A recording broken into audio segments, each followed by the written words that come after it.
Kape, another night, another story. Alam mo yung pakiramdam na may kwento kang narinig tapos biglang pumasok sa utak mo. Parang napanood ko na yan Pero hindi mo alam kung saan o kailan. Ganon ang kwentong ito ngayon. Nakakatakot at very familiar. Totoong nangyari. Totoong horror story. Alam mo ba yung Chainsaw Massacre na movie? Diba based from true story yun? Oo, dito nakabase yun. Makinig ka. Pero bago natin umpisahan ang kwento, kung bago ka pa lang dito sa channel, gusto kitang i-welcome. Dito sa Dilaw na Kandila, hindi lang basta kwento ang maririnig mo, kundi mga totoong kwento na mas masahol pa sa imahinasyon. Mga istoryang madilim, nakakakilabot, at minsan, hindi mo aakalaing totoong nangyari. Minsan akala mo narinig mo na o nabasa sa isang news o article. Yung true story na kino-cover ko kasi, mga available sila sa internet. True story nga di ba? Pero promise, pag pinanood mo tong video, magiging bago sa pandinig at paningin mo dahil sa mga, syempre, solid na editing at dahil yung visuals na ginagamit natin dito ay 90s comic style. Okay? Nag-upload kami 3 beses isang linggo. Kaya kung mahilig ka sa true horror stories, scary historical events, o mga kwentong madilim at kakaiba, pero totoo, nandito ka sa tamang lugar. At ngayong gabi, may ikukwento ko sa inyo. Isa siyang simpleng lalaki, tahimik, mahiyain, hindi mapaghihinalang, kayang gumawa ng isang karumal-dumal na krimen sa loob ng kanyang bahay. May mga lampshade na gawa sa balat ng tao. G, isipin mo to. Isang lumang bahay sa gitna ng tuyong, malamig at walang katao-taong lugar sa Wisconsin o Wisconsin. Search nyo na lang. Basta tawag doon na Wisconsin Plainfield. Okay? Tahimik ang bayan. Walang nangyayari. Hanggang isang araw, bigla na lang nawala ang may-ari ng isang hardware store. Si Bernice Warden, November 16, 1957. Hindi na siya umuwi. Hindi niya iniwan ang tindahan. Hindi siya nagpaalam. Walang senyales ng bakas. Pero may isang piraso ng papel na naiwan sa counter. May pangalan ng taong gusto raw bumili ng antifreeze. Ang pangalan niya, Ed Gein.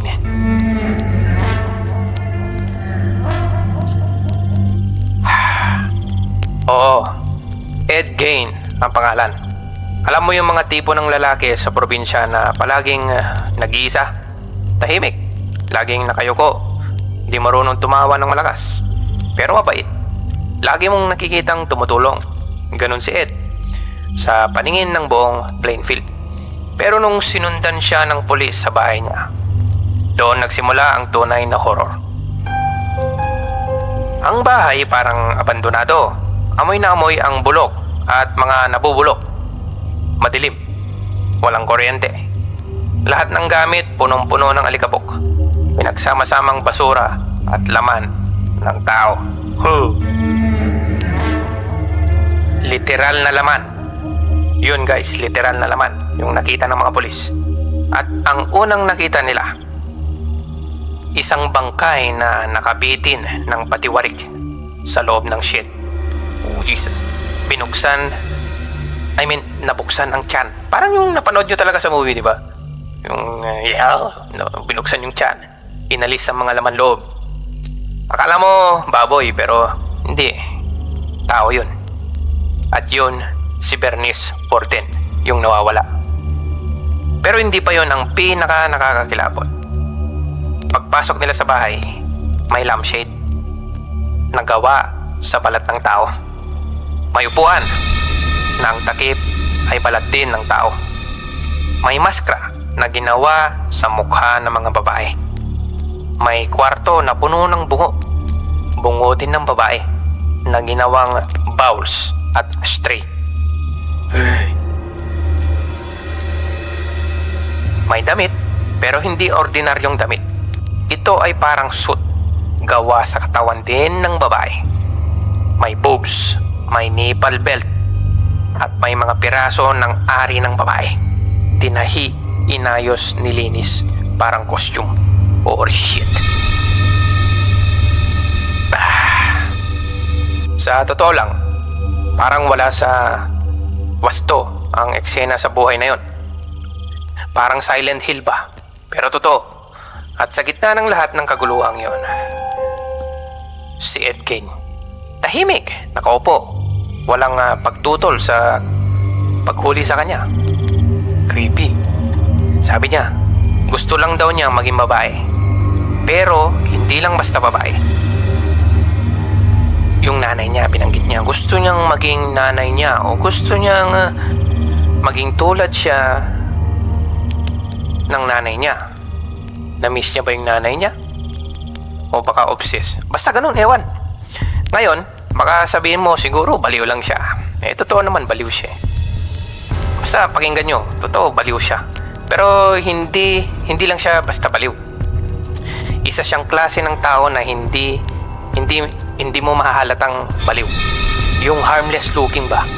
Pero yung kulo nasa loob, very hellish. Very hellish inside. Ang kwarto ng nanay niya, immaculate. Napakabanal. Walang napakalinis, hindi ginalaw, maayos na maayos. Talagang nilinis siya. Nakaayos pa ang mga kama, ang mga libro, ang mga sapatos. Para sa kanya, banal ang lugar na yun. Pero ang natitirang parte ng bahay, literal na bangungot. So ibig sabihin, yung kwarto lang ng nanay niya, nililinisan niya araw-araw at inaayos, parang gano'n. Kung tutuusin, dalawang bangkay lang talaga ang napatunayang pinatay ni Ed Gein. Si Mary Hogan at si Bernice Worden. Pero may laman sa bahay niya na hindi tugma sa bilang. Yung mga piraso ng katawan na higit 10 babae. Tulad nga nasabi ko sa inyo, yung gawa sa lampshade, yung suit, yung mga ganun ba? O, diba? Ang sabi ni Ed, alam mo sabi niya? Hindi raw siya pumapatay. Hindi siya pumatay ng marami. Ang ginawa niya, naghukay. Naghukay siya ng mga bangkay sa sementeryo. Sa gabi, dala ang flashlight at pala. Umupunta siya sa libingan at hinahanap niya ang mga babaeng kamukha ng nanay niya. Diyos ko, patay na yun. Paano mo masasabing kamukha ng nanay niya yun? At kapag nahanap na niya, ibabalik niya ang katawan. Kukunin niya yung katawan, iuwi niya sa bahay niya upang gawing maskara, gamit, costume, at minsan, tinatago lang niya para lang dun, koleksyon. What the hell? Kakatakot, di ba? Nakakatindig ng balahibo, no? Pero hindi ito Hollywood horror. Ito ay documented. I-search mo kasi. I-search mo siya. Habang nakikinig ka dito, i-search mo na. At ang mga litrato ng bahay, hindi mo gugustuhin makita habang kumakain ka. Kaya magpasalamat ka na lang at itong nilalagay ko dyan sa taas is comics style. Yung mga nilalagay kong picture. Yung mga ebidensya, kahit ang mga polis, kasakit dahil nung nakita nila, siguro kung alam yung sikmura. Sabi pa ng isang polis, nilagay ito sa report. Never in my life have I seen anything like this. I hope I'm never going to see that kind of things again. Polis na nagsabi nun na ayaw niya na daw makakita ng ganun. Investigador yun. Ibig sabihin, talagang nakakatakot, di ba? Kasi investigador nga eh. Siyempre ang investigador, madami ng karumalduman na nakitang krimen yan. Di ba? Even, Buffalo Bill sa Silence of the Lambs, gustong magsuot ng balat ng babae. Yes, inspired sa kanya yun. Inspired kay Ed Gein yun. Pero ang tanong ngayon, paano ka magiging ganito? tulad ni Ed Gein. Paano mo paniniwalaan na kaya ng isang tao, isang tahimik, simpleng lalaking gaya ni Ed, na gawing dekorasyon ang katawan ng tao? Di ba? Hindi ito basta-basta horror. Ito ay malalim, madilim na sugat sa isipan ng isang tao. Isang trauma na hindi naagapan. Ganito kasi yan. Bata pa lang si Ed. Bata pa lang siya. Iba na talaga ang mundo niya. Lumaki siya sa isang malayong bukid sa Plainfield. Walang ibang bahay sa paligid. Walang kapitbahay. Siguro meron man pero medyo malayo. Walang ibang bata. Isolation ba? Yun ang unang demonyo sa buhay niya. Pero, mas matindi kaysa sa katahimikan ng paligid ay ang sigaw ng nanay niya. Yes, nanay niya. Si Augusta. Isang relihiyosong sobra ang takot sa kasalanan. Uso yan nun, mga Maria Clara. Parang laging may hawak na Biblia, pero hindi para magdasal kundi para magparusa. Para sa kanya, ang mundo ay masama. Lahat ng babae ay immoral. Lahat ng karne ay marumi. At ang mga lalaki dapat sunod-sunuran lang sa mga babae. Submissive ba? Walang tanong, walang reklamo. Yan, submissive lang mga lalaki. Para sa kanya, araw-araw, pinapaupo niya si Ed at ang kuya nitong si Henry para makinig ng Biblia. Hindi yung typical na kwento sa Biblia gaya ng David and Goliath, Moses, ganon, Adan and Eve, hindi ganon. Yung paborito niyang parte ng Biblia, yung bahagi kung saan may apoy, impyerno, kasalanan, at parusa na parte ng Biblia. Laging ganon. Isipin mo yun, lahat ng bata pinapabasa ng alamat nila ang mga adventure story o Alice in Wonderland, si Ed. Revelations. Parte ng Biblia na puro apoy, halimaw, babaeng masama, at pagpaparusa ng Diyos. Paulit-ulit. Hindi rin pinapayagan si Ed makipaglaro sa iba. Wala siyang kaibigan. Ang bawat tao raw sa labas ay masama. Ang tanging mabuti ay ang kanyang ina. Yan ang pinamulat kay Ed. Parang sinabi ng nanay niya, ako lang mabuti sa mundong ito. Makinig ka sa akin ha, lintik kang bata ka. Parang ganun. Sobra ang pagkadikit niya sa ina niya dahil doon. Siya ang Diyos. Siya ang ilaw. Siya ang batas. Wala rin silang tatay. Siguro iniwan ng tatay niya kasi ganun yung mindset ng nanay eh. At habang tumagal na, siya lang ang tanging babae na hindi karapat-dapat pagsalitaan ng masama. Yun ang tumatak sa isipan ni Ed. Ganun ang naging mindset niya. Mama's boy, pero king ina, psycho. Pero may isa pang tao sa bahay nila tulad nga ng sabi ko, hindi lang siya, si Henry, yung kuya niya. Habang lumalaki si Henry, unti-unti niyang nare-realize na mali ata to hindi normal to wala sa ayos tong buhay namin parang ganun. Nakikita niyang may mali sa pagka-obsess ni Ed kay Augusta, yung nanay nila. At mali rin yung parang mali yung pagpapalagi ng nanay niya sa kanila. Nagda-doubt siya. May mga sinasabi minsan si Henry na mga biro, mga banat tungkol sa nanay nila. At bawat isa, parang kutsilyong ibinabaon sa puso ni Ed. Tatamaan siya. Siyempre nga mama's boy, diba? Hindi natin alam ang buong detalye, pero isang araw, 1944, nasunog ang bahagi ng lupain nila. Tinulungan pa ni Ed ang mga firemen. Pagkatapos ng sunog, nawala si Henry. Hinanap siya ng mga pulis at si Ed mismo ang nagsabing, doon niyo siya hanapin, sabay turo sa lugar. Hindi rin sinabi sa report kung saang lugar yun, basta tinuro daw ni Ed yung lugar. At ayun nga, nakita nila patay na si Henry. At mukha namang aksidente. Pero walang sunog sa katawan, walang usok sa baga, walang senyales ng suffocation. Tahimik na tinanggap ng lahat na aksidente yon. Pero ikaw, naniniwala ka pa aksidente yon? Pagkatapos na matay ni Henry, si Ed at ang kanyang ina na lang ang natira. Mas lalo siyang kumapit sa kanya, pero hindi na rin nagtagal. si Augusta na stroke, namatay din. At doon nagsimula ang tuluyang pagbagsak ni Ed. Yung tipong psychological strength niya lumagapak. Psychological, emotional, ayun na, basta lahat. Isipin mo, ang mundo mo ay umiikot lang sa nanay mo. Idol na idol mo yung nanay mo, parang ganun ba? At nung nawala siya, parang wala ka ng silbi. Hindi mo na alam kung anong gagawin mo, parang ganun. Pero si Ed, hindi niya tinanggap na nawala ang nanay niya. Ang kwarto ni Augusta, hindi niya ginalaw. Baka daw babalik ito, o baka andun pa rin siya. In short, hindi niya nga talaga tinanggap na patay ng nanay niya. May ilang gabi pa raw na naririnig siya ng mga bata sa paligid. Nagsasalita, sumisigaw, pero mag-isa. Minsan parang nag-aaway, minsan parang nagdarasal. Pero laging may pangalan. Mother. Ganun.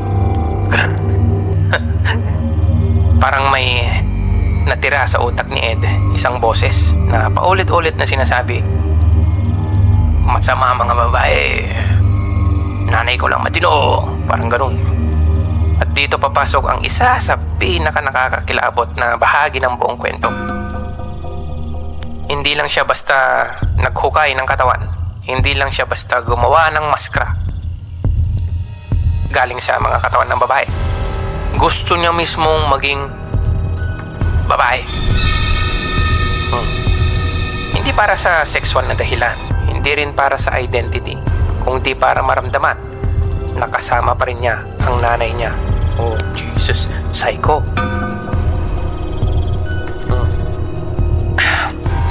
He wanted to wear hair. Gusto niyang isuot yung nanay niya.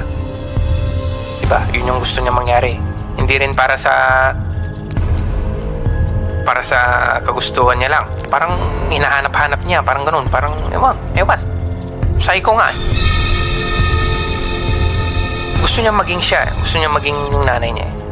Maging katawan ng babae. Kasi para sa kanya, yun ang pinakamalapit na pakiramdam niya sa nanay niya. Oh, ito yung part na kahit anong logic mo, kahit anong psychology textbook ang buksan mo, mahirap punawain talaga eh. Kaya nga, hindi, ang hirap i-explain eh. Habang ginagawa niya yun, tahimik lang ang buong bayan. Pero para kay Ed, ito ang tanging paraan para mabuhay. Hindi siya mamamatay tao dahil gusto niyang pumatay. Mamamatay tao siya dahil gusto niyang mabuhay kasama o makasama ulit ang nanay niya. Kahit naman anong gawin mo, pagbalik-baliktarin mo yan, mamamatay tao pa rin yan eh. At habang ginagawa niya yun, tahimik lang ang bayan. Hindi siya pinaghihinalaan. Tahimik siya. Mahiyain eh. Tumutulong pa nga sa mga bata minsan. Nagbabantay ng anak ng kapitbahay. Nagkukumpuni ng sira. Oo, di ba? Kaya nung unti-unting nawala ang mga babae sa bayan, walang kahit na sinong tumuro sa kanya. O walang kahit na sinong nagduda sa kanya. Kung iisipin mo kasi, sige, i-search mo. Hindi naman malaki ang playing field noon eh. Ilang daang katao lang, parang barangay sa probinsya. Lahat kilala ang isa't isa. Lahat may chismis. Lahat sila may alam sa buhay ng kapitbahay. Parang ganun.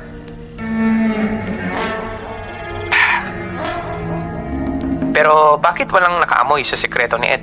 Diba? Araw-araw siyang nakikita sa daan. Naglalakad siya sa bayan. Minsan tumutulong sa construction, sa mga gawain ng simbahan. Minsan bantay ng bata. Ganun nga, diba? May mga tao pa na nagsabing, mabait naman yun si Ed. Mag-isa na sa buhay pero pilit na lumalaban pa rin. Ganun yung sinabi. Ang totoo, ayaw lang nilang isipin na may masama talaga. Kasi sa ganitong maliliit na komunidad, image is everything. Ang mga lalaki dapat tahimik, masipag, religyoso. Ang mga babae, masunurin, mapagmahal, di lalabas ng bahay. Maria Clara. At si Ed, pasok siya sa checklist. Di ba? Tahimik siya, walang bisyo. May trauma pa nga kasi namatay yung nanay niya. Kaya ayun, kinakawaan. Pero may mga palatandaan. Minsan may nagsabing narinig nila siyang tumatawa sa gabi. O, di ba? Na double, parang 3 taon yung nagsabing ganun. Yung una, bata. O ngayon, grown up na. Minsan, may bata pa raw na nakakita sa kanya sa sementeryo na naguhukay. Pero syempre, hindi pinaniwalaan. Kasi patay nagsabi. Saka syempre, good image si Ed. May nagtaka rin. Baka parang minsan amoy patay sa bahay ni Ed. Pero alam mo kung anong sagot ng mga tao? Baka pinatay na hayop lang. May manok siguro, baka daga lang. Ganon. Tanggapin mo man o hindi, ito ang dahilan kaya may mga krimen tayong hindi nalulutas o natutuklasan. Dahil sa pagkaawa at tiwala sa tao. Diba?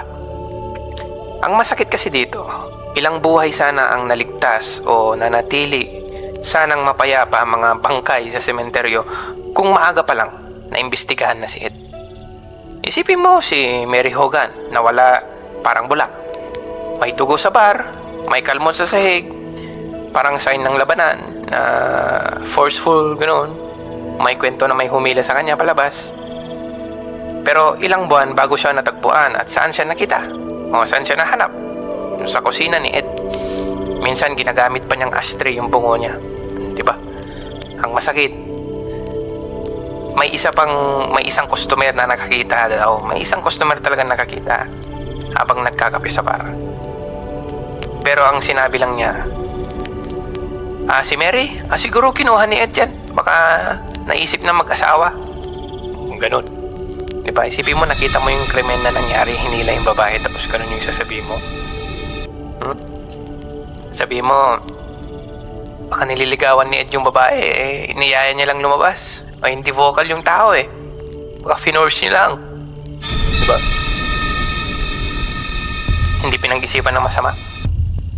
Ang ginawa nila, nung narinig nila yun, syempre, lahat silang tatawanan, parang joke. Kasi nga, mabait naman talaga yung image ni Ed. Hindi mo pag-iisipan ng masama Sabi nga nila, minsan ang mga biro may halong katotohanan. Pero mas pipiliin ng tao na tumawa kaysa mangamba. Mas madali kasing isang tabi ang posibilidad ng kasamaan kaysa tanggapin na baka totoo nga. Pag nahuli na si Ed, noong nahuli na si Ed, doon lang sila nagkagulatan. Para bang lahat sila sabay-sabay natauhan. Siyempre, nahuli siya tapos isiniwalat yung ganong ginawa niya. Karumal-dumal yun At alam mo kung anong mas nakakilabot doon? Nung sinira ng mga tao yung bahay ni Ed, sinunog ng mga taga-bayan. Kasi nga, natuklasan nila yung ginawa niya, di ba?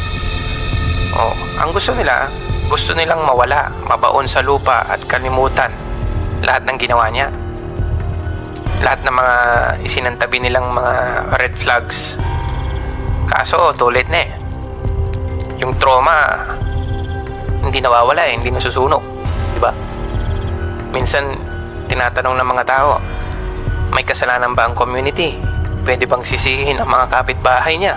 Bakit hindi sila nag-witness o nagsalita? Diba? Hindi natin alam. Pero isang bagay ang malinaw. May mga halimaw na hindi sumisigaw, hindi nangangagat. Tahimik lang sila. Naghihintay. Mga predator. At madalas, nasa likod lang ng pinto, nasa tindahan, nasa harapan mo sa mesa, minsan baka nasa tabi mo. Ang pinakamatinding halimaw ay yung hindi mo inaasahang halimaw pala. At kung may matututunan man tayo dito sa kwento ni Ed Gein, na tinuguri ang The Ghoul or The Butcher of Plainfield, hindi lang ito tungkol sa krimen o sa sira ng ulo, kundi sa kung paano tayo bilang tao, bilang komunidad, ay may kakayahang i-ignore ang mga red flags basta't hindi tayo apektado. Diba? Kung hindi yung anak mo yung tinira ni Ed, hindi yung kapatid mo yung ginawa niyang upuan, wala. Ignore. Si Ed ay bunga ng trauma, relihiyon, isolation at ng tahimik na pagtanggap ng lipunan. Hindi ito basta horror story lang. isa itong istorya na may leksyon. Na minsan ang tunay na bangungot nangyayari sa araw-araw. Sa tahimik na bukid, sa ngiting walang laman, sa mata ng taong palaging mag-isa. Kaya ingat sa mga silent type. Sabi nga nila, baka nasa loob ang kulo. Di ba? Napaka-interesting ng kwento, no? Sipin mo, kwento ito ng isang tahimik na lalaking gusto lang maging malapit sa nanay niya. Pero nauwi sa paggawa ng lampshade mula sa balat ng tao. Damn. True crime, oo, pero psychological horror din.